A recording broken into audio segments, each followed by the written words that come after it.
Evan Gershkovich, the Wall Street Journal correspondent Russia has arrested on spying charges, has reported on Russia for 6 years. He's a fluent Russian speaker, an American born to Soviet emigres and raised in New Jersey. His reports examined the fallout of Moscow's war in Ukraine and how it was changing Russia, and friends say he knew that was risky.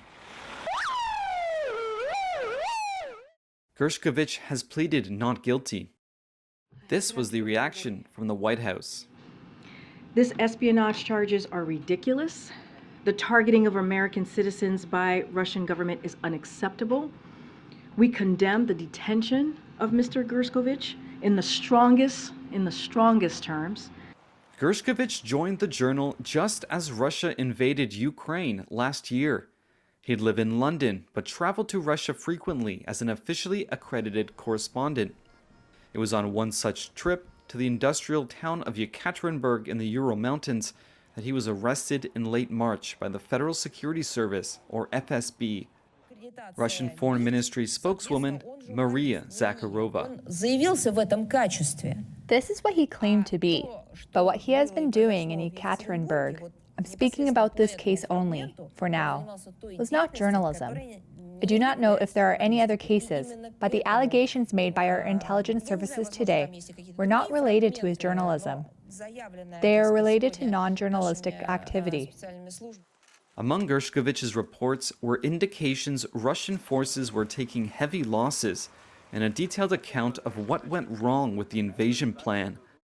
He contributed to a piece arguing that an isolated and distrustful President Vladimir Putin had built a power structure that fueled his military miscalculations. Western leaders, rights groups, activists, and colleagues have called for his immediate release. Good afternoon, everybody.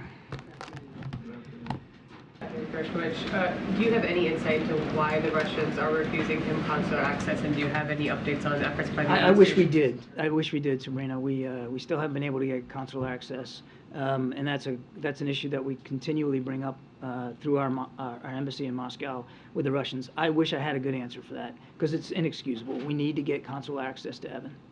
At what point would the administration explore a potential prisoner swap with Russia? I won't get ahead of where we are, and I think you can understand why we would certainly want to talk about potential negotiations here from the podium. We're at a very early stage here. Main goal is to get consular access to him so we can have that contact and that connectivity.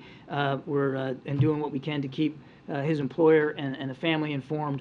Our focus is squarely on that right now.